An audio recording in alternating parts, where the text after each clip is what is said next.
Assalomu alaykum do'stlar, sog'misizlar, salomatsizlar. Hozir biz plazma reska Qut 70 apparatiga keldik. Bunda kontakt yaxshi ishlamayotdi. Mana ya'ni knopkani bosganimizda kesmayotdi. Bu birinchi kasali. Uni to'g'riladik. Ikkinchisiga oldinlari 30 mm list kesgan, hozirda esa o'sha list kesolmay qolgan. 5 mm zo'r kesadi dedi. O'shani ham to'g'rilab berdi. Ochdik.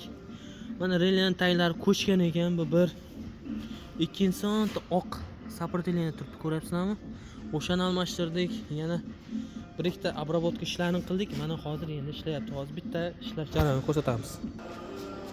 Mana ishlashni boshladi. Hozir mana svashik akamiz kesyapti.